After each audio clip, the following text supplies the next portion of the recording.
Sebelum kita membicarakan bagaimana cara merekrut yang baik, sebaiknya rekruter perlu memahami lebih dalam tentang visi dan misi dari perusahaan. Visi adalah tujuan yang ditentukan oleh eksekutif manajemen. Visi tidak boleh berubah kecuali disepakati oleh seluruh shareholder. Sedangkan misi adalah cara untuk mencapai tujuan. Dan proses penerimaan pegawai yang baik itu adalah salah satu hal yang sangat penting untuk mendukung misi-misi perusahaan.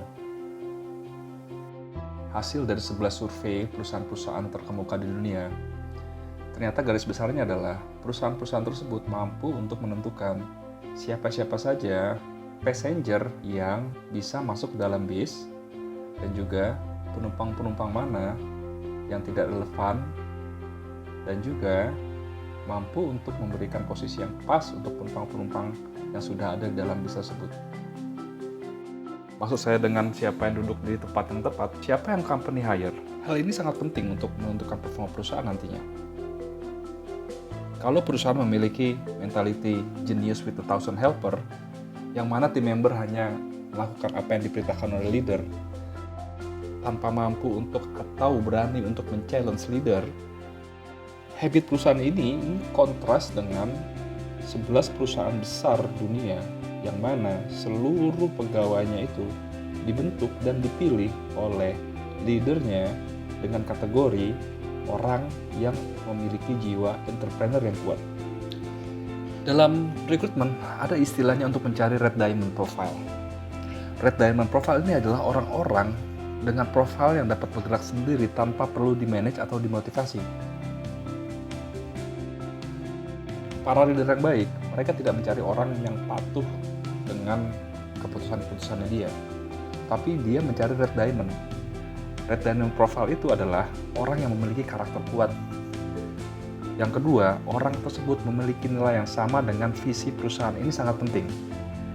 Dan ketiga, orang tersebut memiliki potensi untuk menjadi next leader di perusahaan tersebut. Dan saat leader tersebut mencari pegawai, selalu di pikirannya adalah dia merekrut pegawai yang dia anggap akan lebih baik dari dirinya sendiri.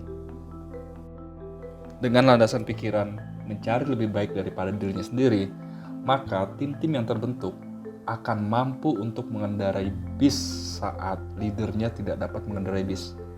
Dan akan sangat mudah dalam berkompetisi di internal untuk menentukan siapa the next leader dari perusahaan tersebut. Tapi juga kadang-kadang perusahaan-perusahaan besar tersebut gagal untuk memasukkan orang-orang yang tepat ke dalam bis. Yang jadi pertanyaan, kapan orang akan keluar dari bis? Atau leader meminta orang tersebut untuk keluar dari bis? Leader dengan skill level 7. Skill level 7 ini diantaranya adalah Abraham Lincoln, Steve Jobs, Jeff Bezos, Elon Musk, dan top-top leader lainnya.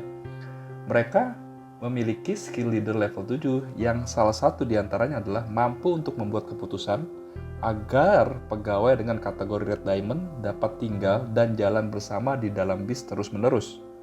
Dan secepatnya menurunkan penumpang dengan tujuan berbeda dengan arah bus yang sedang dikendarai. Kalau kita menerima pegawai baru, di bulan-bulan pertama, observasi adalah hal sangat penting.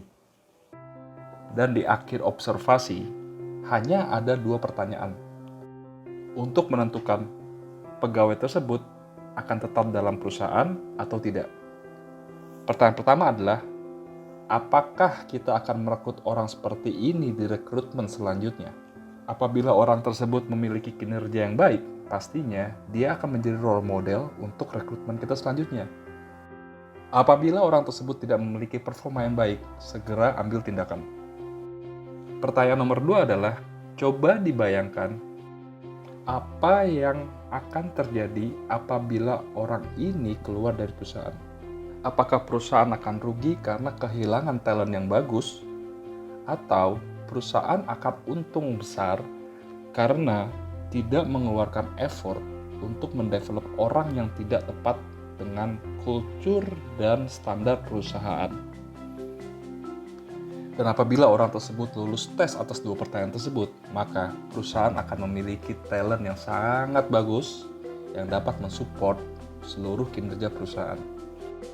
Apabila perusahaan sudah memiliki karyawan dengan kategori Red Diamond, menurut survei dari Jim Collins, salah satu indikator dari great company adalah mampu membuat Red Diamond betah tinggal di dalam perusahaan. Dan sekarang kita bahas, apa yang terjadi apabila perusahaan salah dalam proses pengangkutan dan pengelolaan pegawai. Maka, menjadi tugas utama dari manajer dan leader adalah mencari posisi yang tepat dan memindahkan orang tersebut ke posisi yang pas. Hal ini dapat menjawab pertanyaan utama dari terminologi BIS, di mana orang yang tepat dapat duduk di posisi bangku yang tepat. Mari kita bayangkan bis memiliki dua sisi depan dan sisi belakang. Pada bangku-bangku bagian depan bis harus diisi oleh orang-orang yang selalu membujuk dan membawa perusahaan untuk mendapatkan kesempatan terbaik. Dan sedangkan pada bagian belakang bis disediakan tempat untuk orang yang menghambat kinerja perusahaan. Karena supir bis yang berpengalaman paham betul saat dia mengendarai bis, dia harus tetap fokus dan membutuhkan support positif dari penumpang agar sampai ke tujuan dengan cepat dan aman. Kenapa harus cepat? Karena banyak bis lain yang menuju ke tempat yang sama. Dan fungsi dari penumpang bagian depan, mereka harus terus memberikan support dan pendapat kepada supir bis agar bis yang mereka kendarai jauh lebih cepat dibandingkan dengan bis-bis yang lain.